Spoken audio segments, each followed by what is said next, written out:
वक्त ऐसा था कि बिहार से क्रिकेट मतलब ऑलमोस्ट खत्म होने के कगार पे था। वहां से कोई क्रिकेटर यदि मैं बहुत बड़ा नाम लेके चलूं तो शायद हमारे पास कोई क्रिकेटर बचा ही नहीं है जिसको मैं कह सकूं। एक शवा करीम साहब थे, अनलकी थे, क्या बैटिंग करते थे, लेकिन एक गेंद आई और उनके आंख में लगी और क्रिकेट को उन्होंने अलविदा कह दिया। दूसरा ईशान किशन। ईशान किशन पता नहीं अपने अब वो फिर से इंडियन क्रिकेट की जर्सी में रहेंगे नहीं रहेंगे, मैं नहीं जानता। और शायद इंडियन क्रिकेट की ये विडंबना और कंपटीशन इतनी हायर है कि एक बार आपने पोजीशन को छोड़ दिया, आपने परफॉर्म नहीं किया, तो पिछले ना रास्ते में कोई इंसान पड़ा हुआ है, अगला प्लेयर वेट कर रहा है आपके फ्रिंज पे या आपका जगह ले लेगा। आज ये हालत हो गई ईशान किशन हमारे बिहार के लाल की कि वो खेलने में यार ऋषभ पंत से कहीं कम नहीं है, वो संजू सैमसन के कम नहीं है, वो आपके एन जगदीशन से कहीं कम नहीं है, वो आपके जितेश शर्मा से कहीं बेहतर हिटिंग करता है। तो टैलेंट की प्रॉब्लम नहीं है, just because he has not cemented his place and he was out of discipline. आज रवि किशन कहाँ है, सॉरी ईशान किशन कहाँ है? हमारे पास एमएस धोनी थे, चलो ठीक है, मैं एक हाइपोथेटिकली ले लेता हूं कि महेंद्र सिंह धोनी झारखंड में है, तो झारखंड बिहार में एक जोड़ लेता हूं, तो एक हाइपोथेटिकली एक हीरो हो गए महेंद्र सिंह धोनी। उसके बाद कौन? बिहार का इंफ्रास्ट्रक्चर ऐसा भी नहीं है कि क्रिकेट को बहुत तवज्जो दी जाए, लेकिन आज के जमाने में एक ऐसा प्लेयर आया है जो 14 साल के उम्र में तहलका मचाए हुए है। 12 साल की उम्र में उसने रणजी का पदार्पण किया, he has debuted in Bihar Ranji team, और तब से भैया अकेला फोड़े जा रहा है, अकेला फोड़े जा रहा है। और क्या एटीट्यूड है भाई, 12 साल की उम्र में रणजी टीम खेलता है, उसके बाद 14 की उम्र में आईपीएल में डेब्यू करता है, और उसके बाद एक बार डेब्यू कर लिया उसके बाद तो छक्के छुड़ा रहा है। आज मैं इसकी बात करूं ऑस्ट्रेलिया में, और भाई बंदा जो है ना अंडर 19 में ऑस्ट्रेलिया की ले रखी है। मतलब सोचिए, ये तो पता नहीं कि ग्रेटनेस यही क्यों सुगत है। आप हमारे एग्जाम्पल ले लीजिए, मतलब विराट कोहली, ऑस्ट्रेलिया के साथ उनका एक अलग ही नाता है। सचिन तेंदुलकर अलग ही नाता दोस्त, मतलब पता नहीं उनका चारों हर टीम से फ्लॉप हो जाएंगे, लेकिन जैसे ऑस्ट्रेलिया सामने आती है भाई साहब का फॉर्म लग जाता है और ऑस्ट्रेलिया परेशान हो जाती है कि बॉस ये क्या है। मतलब अब हमें सोच रहे थे कि ये सचिन तेंदुलकर के विकेट, हमने प्रैक्टिस की, हमने सब कुछ बनाया, प्लान्स बनाया सचिन तेंदुलकर साहब के लिए, लेकिन सचिन तेंदुलकर का फॉर्म ही लग गया और पीटे जा रहे हैं। उसी तरह विराट कोहली का फॉर्म खराब है कहीं भी बॉस, लेकिन ऑस्ट्रेलिया के खिलाफ इनका फॉर्म लग जाता है और उसके बाद ताबड़तोड़ ऑस्ट्रेलिया की पैंट गीली कर दे रहते। उसी तरह हमारे पास एक और बंदा आया है, वैभव सूर्यवंशी।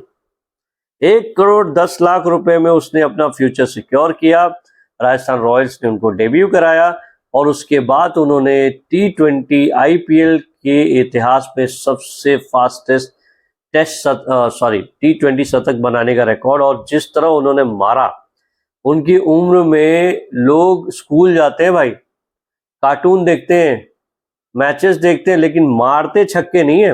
लेकिन वैभव सूर्यवंशी इंग्लैंड ऑस्ट्रेलिया में भी जाके सबके छक्के छुड़ा रहा है। वहां भी सेंचुरी मारा, इंग्लैंड में भी ठोका, ऑस्ट्रेलिया में तो अभी तो रुला रहा है। और अब ये हो गया कि अंपायर को गलती करनी पड़ती है, अंपायर बेईमानी करता है। हाँ, ये बात और है कि वैभव सूर्यवंशी अब रोता नहीं है, बस ये बोलता है यार अरे यार हम तो मारे नहीं थे, बैट में लगा ही नहीं, उंगली काहे खड़ी कर दी भाई, हम तो अच्छा बैटिंग कर रहे थे, आप बैटिंग करवा रहे हो, बैटिंग करने दो यार, और अच्छा बैटिंग करेंगे। लेकिन देखो बॉस, यही बात है। अभी एक सजेशन आया है कि जैसे वैभव सूर्यवंशी को फास्ट ट्रैक किया जाए, जिस फॉर्म में ये बंदा है, जिस तरह वो मार रहा है ना, उस फॉर्म में वो अलग ही जोन में। तो जो टैलेंट स्काउट है राजस्थान रॉयल्स का, जो मिस्टर जुबिन, उन्होंने कहा है, उन्होंने सेलेक्टर अजीत अगरकर को राय दी है कि इस बंदे को ना फास्ट ट्रैक करो। जैसे आपने सचिन तेंदुलकर को फास्ट ट्रैक किया था, उसी तरह वैभव सूर्यवंशी को फास्ट ट्रैक करो, बिकॉज इस बंदे में एक एक्स फैक्टर है जो शायद किसी और प्लेयर में नहीं। और आप इतना इंतजार मत करो कि 20 साल होगा या 16 18 साल 20 साल का होगा तब हम डेब्यू करेंगे। यार भाई, जिस बंदे में अभी से इतनी टैलेंट है उसको खिलाओ ना। और जुबिन की बात को सपोर्ट करने के लिए जुबिन बोलते हैं कि जब हम आरआर का जो नेट सेशन होता था, जोफ्रा का माना जाता है कि जोफ्रा कभी वार्म अप करके नहीं आता। जोफ्रा आता है और कहता है बॉस मैं तो फुल स्टीम में आऊंगा, तुम देख लो अपना। और जोफ्रा जब नेट्स में बॉलिंग करते थे, एक बार तो नेट्स में उन्होंने स्टीवन स्मिथ को इस तरह मारा हेलमेट पे कि स्टीवन स्मिथ डर के मारे कभी भी जोफ्रा के सामने नहीं आते। वो नेट तभी हिट करते जब जोफ्रा थक के बाहर आ जाते। और उसी नेट के अंदर वैभव सूर्यवंशी जोफ्रा आर्चर को फेस करते हैं। और फेस क्या करते हैं, पहली बॉल जोफ्रा आर्चर करते हैं और वो पीछे हटके उसको इस ऑफ साइड में शॉट मारते हैं। उसके बाद वो बॉल स्टेडियम के बाहर सभी बहुत चक्के रहते, सबके मुंह खुले के खुले रह जाते हैं। तो वो बात याद दिलाते हैं कि भैया ये बंदा जो है ना अलग ही जोन में है। 10 बॉल खेलेगा, 30 रन बना देगा जिसमें 3-4 छक्के होंगे। अभी आप देखिए इस बंदे की उम्र सिर्फ 14-15 साल है। तो 14-15 मैं इसलिए कह रहा हूं कि किसी लोग को कहते हैं यार ये थोड़ा उम्र बचा के रखा है, लेकिन ऐसा कुछ नहीं है। बट जुबिन कहते हैं कि अभी चाहो तो भैया इसको अभी फास्ट ट्रैक कर लो, नहीं तो हो सकता है कि हम ये टैलेंट फिर से मिस कर जाएंगे या ये टैलेंट बर्बाद हो जाएगा। वैसे हमने बहुत सारे टैलेंट बर्बाद करने के लिए हमने बहुत सारे मेहनत की है, हमारे जीन में है। और सेलेक्टर्स की जीन में वो क्योंकि प्रॉपर प्लानिंग नहीं करते, इसके वजह से ये सारे टैलेंट जो अच्छे अच्छे टैलेंट है। अभी देखो सरफराज खान बैठा हुआ है यार, he is been making runs in entire पूरे रणजी टीम में मैच खेल रहा है, रणजी टीम के तरफ से अपने स्टेट टीम की तरफ से रन बना, लेकिन इंडिया के लिए उसके पास अपॉर्चुनिटी नहीं है।